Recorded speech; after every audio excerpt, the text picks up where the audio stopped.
கலாத்தியர் 6:9 வாசியுங்கள். நன்மை செய்கிறதில் சோர்ந்து போகாமல் இருப்போமாக,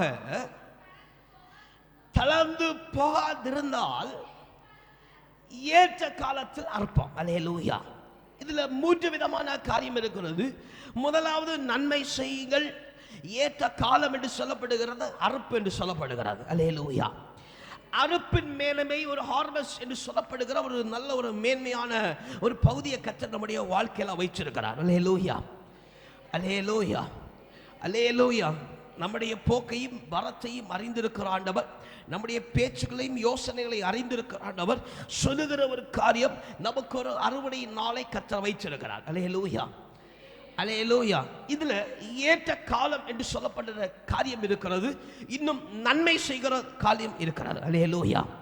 இப்போ நமக்கு எல்லாருக்கும் வேத வசனத்தை வாசிக்கும் பொழுது தோணும், நன்மை செய்கிற என்று சொன்னால் அவன் பிறருக்கு அவன் உபாயப்படுகிறது, அவன் சோத்திரம் மற்றவர்கள் பிரயோஜனப்படும்படிக்கு செய்கிற காரியம் என்று சொல்லி இருதயத்தில் வரும், யோசனைகள் வரும். அல்லேலூயா, அல்லேலூயா. நீங்கள் என்ன செய்யுங்க, நன்மை செய்யும்படிக்கு என்ன செய்யுங்க, உங்களை ஆயத்தமாக்கிக் கொள்ளுங்கள். அல்லேலூயா, அல்லேலூயா.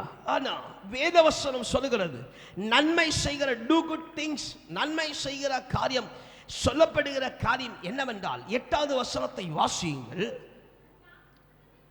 தன் மாம்சத்துக்கு என்று விதைக்கிறவன் மாம்சத்தினால அழிவை அடைக்கிறான், ஆவிக்கென்று விதைக்கிற மனுஷன் ஆவியினாலே நித்திய ஜீவனை அறுக்கிறான். அல்லேலூயா, அல்லேலூயா. டூயிங் குட், நன்மை செய் என்று சொல்லப்படுகிற காரியம் நீ உலக பிரகாரமா செய்ய வேண்டாம். அல்லேலூயா.